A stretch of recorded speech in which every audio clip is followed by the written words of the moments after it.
So, and we trap Anti-Ethel in here with barrels. I pick up a bunch of barrels in the Blighted Village and a couple in the Druid Camp or on the way there or whatever.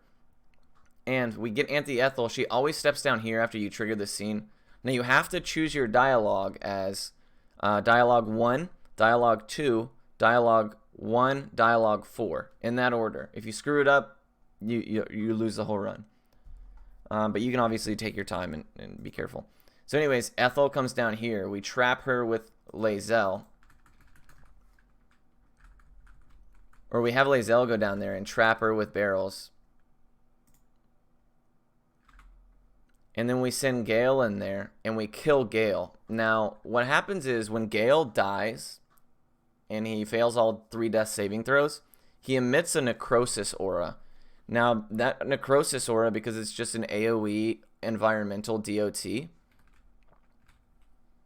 it doesn't actually trigger combat. So she doesn't become hostile towards us. She just sits in the necrosis. As you can see, it just slowly whittles away. And while she does that, I, fix my spells or do whatever menuing I need to do, since we just have to wait anyways. And that's a really cool trick. It's one of my favorites, actually. Because everything's working as intended. We're just trapping the character in here with obstructions, and we're killing Gale for his DOT. So yeah, eventually she dies. And the beauty of this is Anti-Ethel, if you try to fight her, she's level 5, which is the highest in the game currently.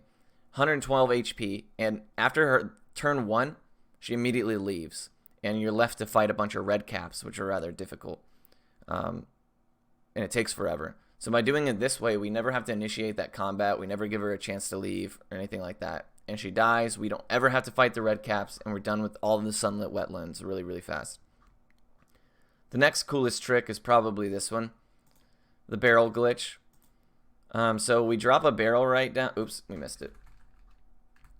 We drop a barrel on the ground, and then we pickpocket somebody. We do it in turn-based mode while in hide, and then you can literally just click and drag the stuff over to the barrel, and you don't have to roll for your pickpocketing. You just move anything you want, and then you say take all from the barrel. You pick your barrel up, and you go on with your life. So I position 3 characters to be in 3 specific spots so that they can all pickpocket the 3 most valuable merchants here for different weapons, gear, stuff like that. The big thing is Scrolls of Revivify. We use those quite a bit. Weapons and gear. This fire orb we'll use in the goblin fight. Obviously health potions are pretty valuable. Having money is nice because we can do things like Save the Artist, where we have to pay 1,200 gold and stuff like that. So yeah, those are really all the cool tricks. The rest of the broken strategies is honestly just barrels, right? Using explosives and things like that. So I pick up tons of fire wine and oil barrels throughout the run. We kill Gale again for the necrosis aura. So that when we as long as we hang on this cutscene, Gale is doing damage because the enemies have already spawned. So as long as we sit on this cutscene, Gale's aura will do DOT damage to all the enemies that we're gonna have to fight. So we sit on this screen for about 2 minutes just to get all these people whittled down to the point where when the barrels explode, they'll kill this ogre. Because if he's at 59 HP, they won't kill him. So Zevlor was actually a bro here, and he went and shot the barrels. And it triggered this huge chain, and as you can see, it kills most enemies, or brings most of them down. So we're only left with 6 enemies here, and one of them's almost dead. One of them is from the barrel that guy just threw.